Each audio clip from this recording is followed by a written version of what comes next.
اعوذ باللہ من الشیطان الرجیم، بسم اللہ الرحمن الرحیم۔ امید ہے آپ خیریت سے ہوں گے۔ تو ہم نے اپنے پچھلے لیکچر میں یہ ذکر کیا کہ اللہ کے ساتھ اللہ کی کسی کو شریک نہیں ٹھہرانا، جو اللہ کے علاوہ کسی بھی پاور کو خدا اللہ جیسی جو ہے طاقتیں دیتا ہے یا سمجھتا ہے یا گمان کرتا ہے، وہ سب کا سب شرک ہے جو معاف نہیں ہوگا۔ شرک ایک ایسی چیز ہے، اس کے علاوہ ہر گناہ معاف ہو جائے گا۔ اس کی خوشخبری اللہ نے معراج پر نبی پاک صلی اللہ علیہ وسلم کو دی تھی کہ آپ کی امت میں جس نے شرک نہ کیا اس کے باقی گناہ میں معاف کر دوں گا۔ یعنی ایک بہت بڑی جو ہے نا ایمنسٹی تھی اور بہت بڑا انعام تھا جو اللہ نے اناؤنس کیا تھا۔ تو یہاں پر اللہ وضاحت کر رہا ہے کہ کون سے لوگ ہیں جو اللہ کے پیچھے لگتے ہیں اور کون سے لوگ ہیں جو اس کے برعکس اللہ کا انکار کرتے ہیں، وہ کس کے پیچھے لگتے ہیں۔ تو وہ یہ سب بتا رہا ہے اللہ۔ ایمان لانے والوں کا کارساز خود اللہ ہے۔ اللہ ولی الذین آمنوا یخرجہم من الظلمات الی النور، کہ جو ایمان لاتے ہیں، اللہ پہ مضبوط ایمان لاتے ہیں، ان کا ولی۔ اب ولی کا کیا مطلب ہے؟ کارساز، دوست، مددگار، سپورٹ، ہیلپ کرنے والا۔ تو جو ایمان لاتے ہیں ان کی مدد کون کر رہا ہے؟ ان کی مدد خود اللہ کر رہا ہے، ان کی مدد اللہ کر رہا ہے، اور وہ ان کو اندھیروں سے نکال کر روشنی میں لے آتا ہے۔ ٹھیک ہے جی، حق اور باطل کا ہمیشہ ایک مقابلہ رہتا ہے، زندگی کی چھوٹے معاملے سے لے کے بڑے معاملے تک۔ چھوٹے معاملے میں ہم چھوٹے شیطانوں کے پیچھے لگتے ہیں، بڑے معاملے میں بڑے لیول کی شیطانی شر چل رہا ہوتا ہے۔ تو جو حق پر ہے اس کا دوست، اس کا سپورٹ کون ہے؟ خود اللہ تعالیٰ اس کی سپورٹ ہے، جو اس کو ان اندھیروں سے نکال کر ہدایت کے نور کی طرف لے آئے گا۔ اور اس کے اپوزٹ بھی ایک کیٹیگری چل رہی ہے انسانوں کی، اور کافروں کے اولیاء شیطان ہے۔ دیکھیں، شیاطین کے لیے بھی ولی کا ورڈ یوز کیا گیا ہے، یعنی اچھے ایمان والوں کے ولی، ایمان والوں کا ولی اللہ ہے، اور برے کام کرنے والوں کا ولی شیاطین ہے، یہ طاغوت ہیں۔ یہاں پر یہ طاغوت کا ورڈ ان کے لیے یوز کیا گیا ہے کہ جو اللہ کا انکار کرتے ہیں، ان کے جو کارساز ہیں، ان کے جو مددگار ہیں، وہ طاغوت ہیں۔ تو یہ ایول پاورز ہیں، یہ شیاطین ہیں کہ شیطان انسان کے خون کی طرح انسان کے اندر دوڑتا ہے۔ تو ہمیں پتہ بھی نہیں چلتا کہ جو بھی ایول چیزیں ہم کر رہے ہیں وہ دراصل ہماری تو ناکامی ہے، شیطان کی کامیابی ہے۔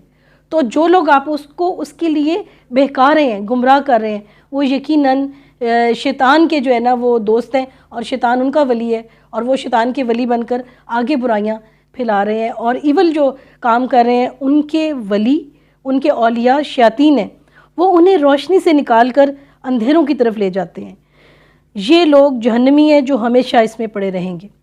تو جو ہے ان لوگوں کو کبھی بھی کامیابی نہیں ہوگی، یہ دنیا میں بھی ذلت اٹھائیں گے، نقصان اٹھائیں گے، اور آخرت میں بھی ہمیشہ جو ہے ذلت میں رہیں گے اور ان کو عذاب ملے گا۔ اور اس سے ہمیں سبق یہ ملتا ہے کہ ہم دنیا میں یہ بات پہچانیں کہ کون سا راستہ رحمان کا ہے اور کون سا راستہ شیطان کا ہے، اور ہم جو ہے دجال کی برائیوں سے، شیاطین کی برائیوں سے، ایول پاور سے، ہم ان چیزوں سے اپنے آپ کو ان کو پہچانیں اور ان سے بچ کے رہیں۔ جو آپ کو گمراہ کر رہا ہے، آپ کو کسی بھی طرح کے شرک پہ لا رہا ہے، اور اللہ کو چھوڑ کر الٹے سیدھے تعویذ گنڈوں کی طرف لے کے جا رہا ہے، الٹے سیدھی شیطانی جنات کے چکروں میں لا رہا ہے جو ہے، یا کسی بھی طرح کسی ایسے انسان کے چکر میں لا رہا ہے جو آپ کو اللہ واحد سے دور کر کے آپ کو دوسری طرف سے ہیلپ لینے کی مشورہ دے رہا ہے، وہ سب کا سب ان کی کوئی پاور نہیں ہے۔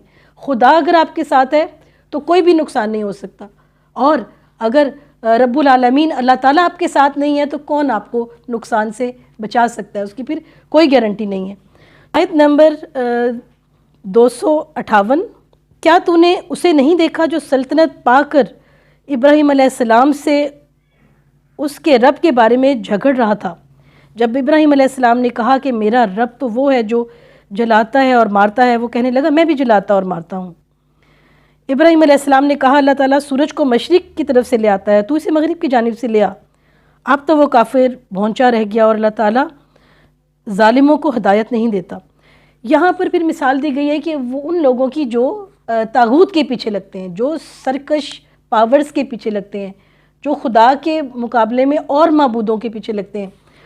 اور دو ایسے مومن ہیں جنہوں نے پوری دنیا پر حکومت کی، ان میں ایک تو حضرت سلیمان علیہ السلام ہے اور ایک حضرت ذوالقرنین علیہ السلام ہے۔ تو یہاں پر جو اس آیت میں جو ہمیں بتایا گیا ہے یہ حضرت ابراہیم علیہ السلام کا واقعہ ہے نمرود کے حوالے سے. تو نمرود نے پوری دنیا پر حکومت کی. تو نمرود کو یہ جب علم ہوا کہ حضرت ابراہیم علیہ السلام ایک خدا کا دعویٰ کر رہے ہیں، حضرت ابراہیم علیہ السلام کے زمانے میں چاند ستاروں کی لوگ پوجا کرتے تھے، تو انہوں نے خدا کا دعویٰ کیا. اس پر انہیں آگ میں پھینکا گیا. آگ اللہ کے حکم سے ٹھنڈی ہو گئی. یہ واقعہ انشاءاللہ جب آئے گا کسی بھی صورت میں ہم اس کو تفصیل سے بیان کریں گے. اس کے بعد یہ چرچے ہونے لگے اور یہ بات جو ہے نا نمرود تک بھی پہنچی. تو حضرت ابراہیم علیہ السلام نے نمرود کو ایک خدائے واحد پر ایمان لانے کی دعوت دی. اس پر اس نے انہیں کہا کہ اس نے مناظرہ کرنا چاہا. تو اس نے کہا کہ خدا تو میں ہوں. اس نے خدائی دعویٰ کیا تھا، پوری دنیا پر حکومت کرتا تھا. تو اس نے کہا کہ خدا تو میں ہوں. تو اس پر حضرت ابراہیم علیہ السلام نے کہا کہ خدا تو وہ ہے جو زندگی دیتا ہے، جو مارنے پر اور زندہ کرنے پر قدرت رکھتا ہے. تو اپنی اس بات کے جواب میں ان کو چپ کروانے کے لیے اس نے 2 قیدی منگوائے جس کو موت کی سزا ہونی تھی. اس نے کہا کہ یہ میں آزاد کرتا ہوں، دیکھو تقدیر تو میرے ہاتھ میں ہے. اور جس کو آزاد کرنا تھا اس نے اس کو جو ہے موت کی سزا دے دی. اس نے کہا دیکھو میں نے زندگی کو موت سے بدل دیا ہے. اس پر حضرت ابراہیم علیہ السلام نے اسے کہا کہ جس خدا کی میں بات کر رہا ہوں، جس رب العالمین کی اللہ کی میں بات کر رہا ہوں، وہ سورج کو مشرق سے نکالتا ہے ہر روز، مغرب میں غروب کرتا ہے. تم یہ کر کے دکھا دو. اس پر وہ حیران ہو گیا کہ یہ تو وہ نہیں کر سکتا تھا. کوئی طاقت تو ہے جو یہ کا سب کچھ کر رہی ہے، لیکن اس کے باوجود بھی اس سوال کو وہ جواب نہیں دے سکا. اس کے پاس وہ پاور نہیں تھی کہ وہ ایسا کر سکتا، لیکن وہ ایمان نہیں لایا. تو یہی بات اس آیت میں کہی گئی ہے. اور اللہ تعالیٰ ظالموں کو ہدایت نہیں دیتا. دلائل کے باوجود بھی جو ایمان لاتے ہیں وہ ہوتے ہیں جن کو توفیق ہوتی ہے، جو اس کو ڈیزرو کرتے ہیں. اور ظالموں کے اوپر کسی دلیل کا، کسی ہدایت کا اثر نہیں ہوتا، وہ اس قابل ہی نہیں ہوتے. تو یہ اپنی اپنی تقدیر ہے. کچھ لوگوں کو اللہ ظلم کے لیے منتخب کرتا ہے اور کچھ لوگوں کو سم ٹائم مظلوم بناتا ہے اور انہی کو انعام یافتہ کرتا ہے. پھر مظلوم کو وہ بہت بلندی عطا کرتا ہے، بڑے انعام دیتا ہے، اور جو ظالم ہے اس کو ذلت اور رسوائی اور عذاب ہوتا ہے. یہ اپنی اپنی قسمت ہے. تو اس طرح سے جو ہے یہاں پر ایمان کی بات ہوئی. اب ہمارا اس وقت ٹائم کم ہے. انشاءاللہ نیکسٹ لیکچر میں آپ سے ملاقات ہوگی. اللہ حافظ.